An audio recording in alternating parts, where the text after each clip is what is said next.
semuanya, rekan-rekan dimanapun Anda berada. Hari ini saya mau berbagi pengetahuan terkait dengan manajemen risiko perusahaan. Kalau berbicara terkait dengan manajemen risiko secara umum, manajemen risiko itu merupakan suatu proses untuk mengidentifikasi, menilai, dan mengendalikan ancaman yang mungkin terjadi terhadap suatu perusahaan. Manajemen risiko ini akan memberikan strategi yang efektif yang dapat membantu pengambilan keputusan di tengah ketidakpastian di dalam dunia bisnis suatu perusahaan. Saya akan bagikan pengetahuan terkait dengan manajemen risiko bank. Kalau kita tahu manajemen risiko bank ini sebetulnya merupakan penerapan dari prinsip kehati-hatian secara umum yang dianut perbankan dan juga merupakan kewajiban yang diamanatkan oleh undang-undang seperti dikatakannya Undang-Undang Nomor 7/92 Undang-Undang Nomor 10/98 tentang perbankan. Manajemen risiko yang dilakukan secara efektif oleh suatu bank akan menghasilkan tingkat kinerja dan kesehatan yang baik bagi bank yang bersangkutan. Nah, teman-teman, tingkat kesehatan bank itu akan menggambarkan kinerja bank baik secara kuantitatif maupun secara kualitatif. Seperti teman-teman ketahui juga bahwa perbankan di Indonesia ini diawasi oleh yang namanya Bank Indonesia, yang merupakan bank sentral di Indonesia. Nah, secara umum teman-teman, terkait dengan Bank Indonesia ini mempunyai tujuan untuk apa sih? Untuk mempertahankan nilai rupiah. Untuk mencapai hal tersebut, Bank Indonesia bertanggung jawab terhadap 3 hal. Yang pertama, tanggung jawab dari Bank Indonesia yaitu untuk merumuskan dan melaksanakan kebijakan dari moneter.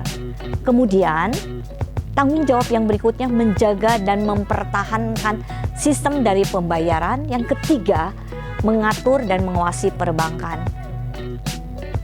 Sebetulnya, bank ini diharuskan mengelola risikonya atau bersifat wajib. Jadi given buat bank ini, ya, di mana mereka harus mengelola risiko secara terintegrasi dan membuat sistem dari struktur manajemen yang diperlukan untuk mencapai tujuan tersebut. Apa sih jenis-jenis risiko yang harus dikelola oleh bank? Ada beberapa jenis risiko. Yang pertama yaitu risiko pasar. Risiko pasar ini yaitu risiko karena harga pasar yang bergerak ke arah yang tidak menguntungkan. Yang kedua, risiko kredit. Risiko kredit karena debitur mengalami gagal bayar atau ya non-performing loan seperti teman-teman ketahui yaitu NPL. Yang ketiga, risiko operasional. Risiko yang terjadi karena proses internal yang gagal, tidak memadai, kesalahan manusia, kegagalan sistem, dan masalah eksternal yang mempengaruhi operasional bank. Yang keempat, risiko likuiditas.